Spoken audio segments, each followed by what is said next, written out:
Hey, Natalie, what's up? Hey, not much. Welcome back. Thank you. Good to You be guys back. don't ever get to hear our off-air conversations, and we really can't even share because it wouldn't be appropriate most of the time. Right.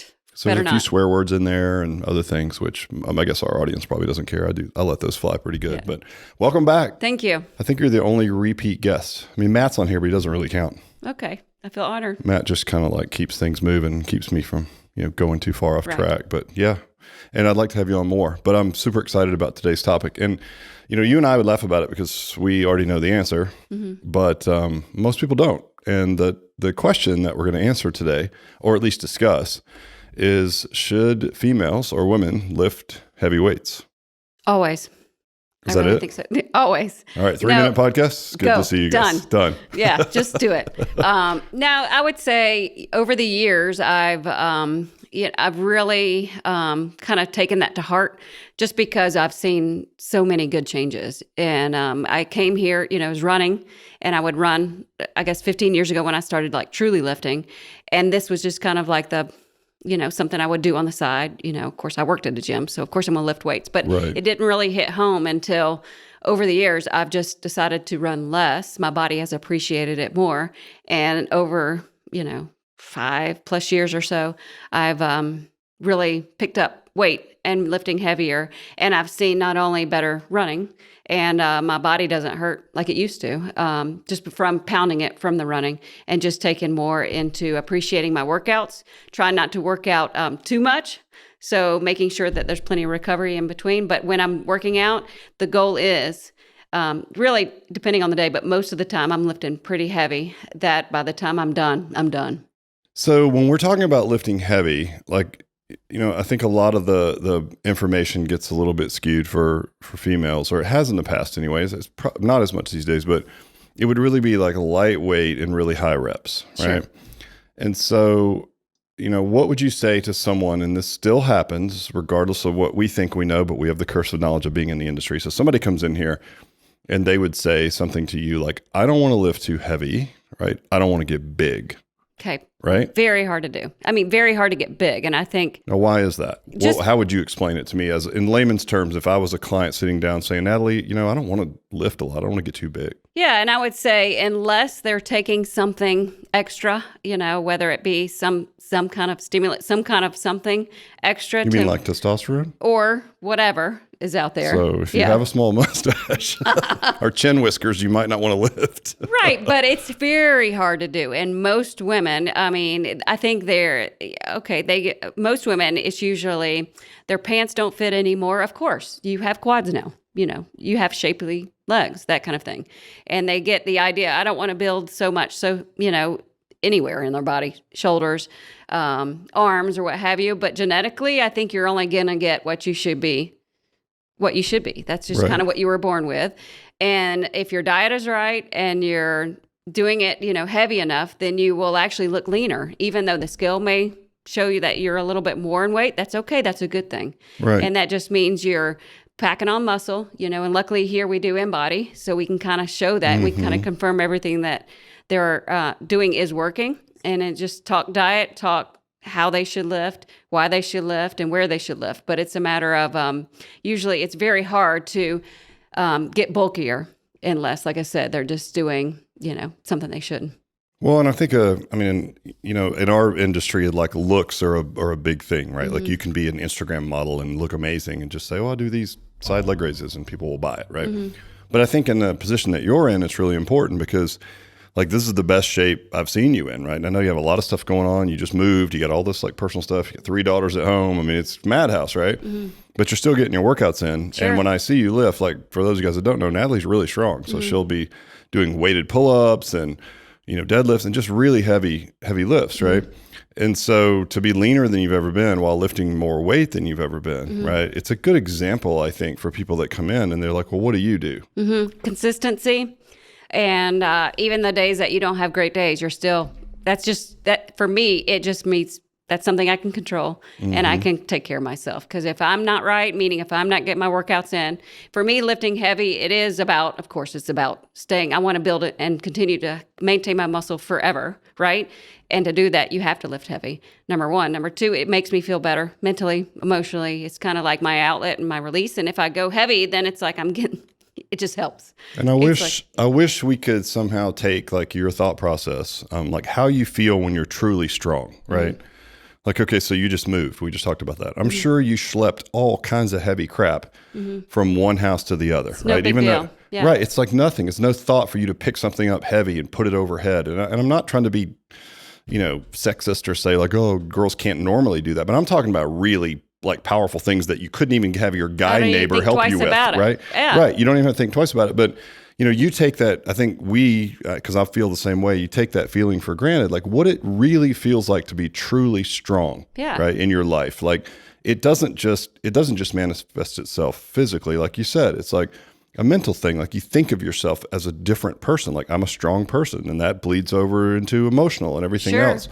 But if people have never felt that, they just don't know what they're missing. Right? No, and years ago when I started really picking up the weights and going heavier, I mean, you're talking about confidence and just being able to do other things, and it does bleed into your life because it's all connected. I mean, just like sleep is, and nutrition and exercise and mental health, all that is together, and this is just one piece of the bigger picture. Yeah, and I wish everyone could just feel like, I know it's our mission just and we're doing our best. Yeah, and I just say you just got to believe in it, and it's almost fake it till you make it. But it's almost like once you are in here long enough and you are consistent, then you'll see the change. But it doesn't happen overnight. Right. Yeah, of course. And I think, in the past, the media has probably driven more messaging around lifting, light weights or doing more cardio. And even we've talked about some of the more popular fitness franchises right now really lean towards like a giant cardio class with a little titty bit of weights in the middle. And they're like, oh, we do strength too. I'm like, that's not strength, right? No. That's not getting strong. And so let's talk about the science for a minute. So here's what we know. Like when people lift weights to get larger, like, and I've been through this phase where I was like, I want to get a little bit bigger, because I did a lot of cardio for a while and did this and then did a bunch of functional training. It's like, oh, I want to get bigger. Well, what do? You have to do more volume, right? And so if you think about the typical prescription that's been maybe presented to females, it would be go light weights and high volume. But high volume is exactly what builds muscles, right? There's different ways to build muscle tissue. Some of it is just water uptake, right, from trauma and repeated stress. And we know time under tension, which is just slow, lots of reps, if you will, is what actually builds muscle. So you're almost getting the adverse prescription for what you really need. So if you're only doing sets of like 5, as an example, like if you're fit enough to actually lift heavy with good integrity and do sets of like 5 or 6 or keep your volume and your reps low, right, you can get really strong without putting on any size at all, right? If you're doing really high volume of training, like if you're going to a boot camp style workout and you're just doing reps over reps over reps over reps, that actually has more potential to make you, and I'm air quoting for those of you guys that aren't watching, bigger, right, than actually lifting heavy because your volume is so much higher. So it's almost a flipping the script. Bigger with a lot of issues. Well, yeah, bigger and chance of just overuse issues, right? Sure. So like, why would you not want to do less volume? Right. We all got things to do, right? Exactly. So it's like, to me, less is more, and especially now more than ever with kids at home and just everything else that comes with that. But for sure, if I had the choice, and most people, I don't think they'd want to spend hour, 2 hour, 3 hours, and they don't have a whole lot of time. So for sure, always less is more. And long term, it just protects your joints and reduces inflammation, and it's just, you're stressing your body less. And the older we get, the more stress we have, it seems. Right. Well, imagine to grow muscles, you have to put them under tension and create micro traumas, which take some fluid uptake to heal, right? Like whether you call it like getting pumped or whatever, right? And so when people first start strength training, they might notice a little bit of change in like your legs might feel larger, right? But ideally, if your volume's not too high, that shouldn't continue. And like you said, if your nutrition's on point, you should be able to lose a lot of fat. And so the people that I know that are in the best shape in my life, my wife, you know, people that are female that are really fit, they don't do a whole ton of volume. They're not doing a bunch of HIIT classes and going to these HIIT franchises. They are lifting heavy and then just moving around a lot and then eating pretty well. And they look amazing and you have longevity, right? And so... And our joints don't hurt as much. Well, yeah, and then you're not all creaky and sore. But even if you're not, so if you came in and you were 22 and you had no problems at all and you're like, hey, I want to look really lean, well, the ticket is to get really strong first and just lift. And if you have areas of your body that you want to build, you need to do more volume. Like if you, hey, I want to build a bigger butt. It's like, okay, great. Do a bunch of hip bridges at the end. Like you have to do volume to build muscle. Sure. But to get lean and to get strong, you don't have to put on a whole ton of muscle mass, right? You're going to put on a little bit. But there's other ways to get strong. I mean, getting strong is also neurological, right? Recruitment, and it's ligaments and it's tendons and your whole body's getting strong, right? Muscles firing at the right time. There's all these things happening to make you be able to pick up something heavy off the floor, right? And walk around with it. That has nothing to do with like getting big fat legs or a big booty or whatever those things are, right? So I would just challenge everyone to keep in mind the science shows that the high volume stuff is exactly what you would do to get bigger. Right. And you have to lighten the load to do high volume. So, you know, even as an example, even as a guy, it's like, all right, so I want to gain some muscle size. Well, great. Now I'm going to do 5 sets of like 12, right? Well, I'm lifting heavy for 12, but 12 is considered like higher reps really, right? Oh, yeah. And more volume. If I didn't want to get very big and wanted to stay strong, I'd do like 3 sets of 5. Be done. Right? And be done with it. Yeah. And keep my neurological, you know, connection good, keep my tensile strength really high and not put a lot of volume because I wouldn't want that fluid uptake and that micro damage in the muscles, right? So I would just caution anybody that hears the prescription of lighter weight, you know, more reps. That's exactly what you need to do to gain size. So if you're not looking to get big, cut your volume down and cut your reps down and work on quality. Right. And you're starting to see more of it. I think, you know, in this day and age, because we pay attention to it, I feel like if I log on to any social media platform, there's always some attractive female saying, hey, this was me when I was doing cardio and eating like a bird. And then this is me 5 pounds more, but I'm wearing the same size and I look completely different in a bathing suit or whatever. Right. And what was the difference? They went from cardio and restrictive eating to enough protein and just sane calories, right? Protein, calories, and then just lifting. And they look like completely different people. And I think if you showed somebody the two without the prescription, you know, without them knowing that, they'd be like, oh, that one looks fitter. I bet she does a ton of cardio or whatever. And it's like, no, she doesn't. She does way less activity than the other person does. Right? Exactly. Yeah, exactly. So I don't know. It's just interesting. And I think it's, you know, I wanted to have you on because I know you've been through that journey yourself and you are in amazing shape and you're really strong. And I just think it's important, you know, for me to say it, it might fall on deaf ears because I'm a dude. So it's like, what do I know? Right? No, just keep it consistent, push hard, you know, most of the time. And less is more. If anything, a walk, if you feel like you just need to get out and move, a walk is probably the least resistance in that regard or what have you. And it helps just to work other things, hormones and things like that. But I agree, hands down. Yeah, and those NEAT calories, right, which is an acronym for just moving around more essentially, are really important. And they greatly outweigh like 30 minutes on an elliptical trainer or something. So if I was that client, your prescription would be to me then to lift heavy, like 3-4 days a week, right? And then just move more. Walk, yeah. And I've been challenging my clients. I mean, it's somewhere, it depends if they have a desk job, 5,000 steps may be too much. So we'll give them a challenge, okay, 5 to 7. And then we try to build up to 10,000 plus. But, you know, if you don't know, you don't know. And sometimes it could be that small little tweak in addition to their heavy lifting a few days a week that makes a change, assuming, like I said, their diet is pretty good. But yeah. Yeah, it's funny how things get ingrained in our society and then you have to kind of unwind all that. And it's almost like a folklore or like a old wives' tale that just gets passed along until it becomes true, just right? Keep moving. Yeah, I was talking to, I was at a party on Saturday and there was 2 girls there and they're both like in their late 20s. And one of them is a client here and she has done exactly what we said. She's like, I've never done less exercise and lifted as heavy as I am. And this is the lowest my body fat's been, is the best I've looked in my life, right?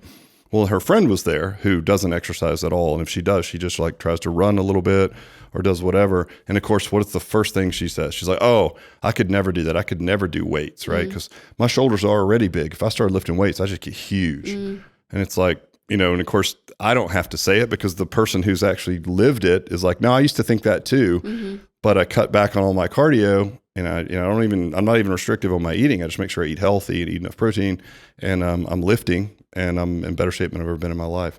But still, I could just see the other young lady just like, oh, well, I'm not really sure, like, yeah, I mean, that's you, but for me, I would just get too Just big. give it a chance. Yeah, give it a chance. exactly. You just got to believe in it. Yep. It'll So, happen. Is that what you would tell me? Like if I was sitting down with you, and Yeah, just saying, give hey, it I a don't try. know. You Right. just don't know. I think, outside looking in, if you've never been to a gym and you're not comfortable or you're not sure exactly what moves what and what you're supposed to do and how your body is actually supposed to do certain things, then of course you're going to be like, no, and they just believe what they see or read. Well, and listen, if you watch like a CrossFit competition on ESPN or something, those girls are big, right? Very.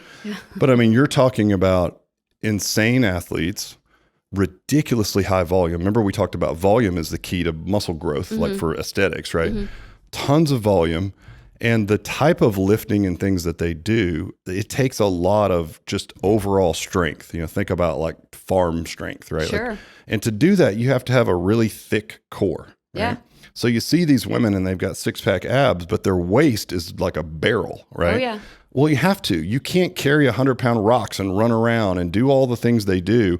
That's like a functional build made for essentially what's a real sport. I mean, that's not the way most people work out. It would kill them. These people are mutants, right? So to look at someone like that who does that volume and And say, they think that's normal. right, It's not. and 2 they're days. like, oh, I don't want to lift. I don't want to start lifting weights because I don't want to look like that. It's like, you know what? If you come in here twice a week, Promise it's not going to happen. I promise you're not going to end up looking like a CrossFit competitor. Yeah. Right? Just give it a try, but for sure, it's never. You'll never look like that. So Never ever. Well, unless you want to. right. Maybe. I mean, we could try, but Yeah, if you want to carry rocks around our parking lot for 7 hours a day, maybe you get a big thick waist. If that's your goal, then that's your goal. We'll help you with that. But anyway, that was it. I just want to keep it short and sweet because I know it's a question that we commonly get. That conversation at the party sort of jogged my memory, and it was like, I can't believe we're still having to discuss this, but it's still a thing. No, and So- if you're in a gym, I would just say if you're in a gym and you're not sure, I just say by the time you get that 5 rounds of 5, the 5th rep or the 6th rep or 7th rep, challenge yourself. If you know by the end, if you can keep doing a few more, next time take it up or say, hey, can I do another extra set? Just keep pushing yourself. And my goal is usually by the time that I get to that last rep, how many more can I do? So then I know how's my progression. If you're not tracking it, writing it down, just challenge yourself. So if you're in the gym already and you're not sure and you're like, well, let me just see how much I can lift and then continue to lift and what are my progressions and how am I gauging that? Right. Based on how and I don't be feel. afraid to keep your volume a bit lower. Put in some quality. Not everything has to be a metabolic cardio workout, right? So Slow it down. Slow down. Do a set. Focus on it. Rest a little bit, right? Walk into any commercial gym and look out on the weight training floor, and then look over at the cardio machinery. And where do you think the people that are most fit are hanging out? It's almost like a clear division between there's the cardio machines, there's the folks that are not in good shape, there's the weight training floor, there's everybody that looks like pretty much everybody wants to look that comes in here, right? So that's not a accident. It's kind of like, where in the gym should I hang out? Right. But yet I think maybe it's like lack of knowledge or fear of getting big or whatever that is. You see people tend to gravitate over towards the cardio machine. Right. So anyway, keep your volume low, keep your reps low, lift heavy, challenge yourself in those lower rep ranges, right? Get strong and Be see what happens to consistent. your body. Yep. Yeah. Don't eat like a jerk and take it from there. Right. All right. Thanks, Sounds Nat. good. All right. All right. Bye.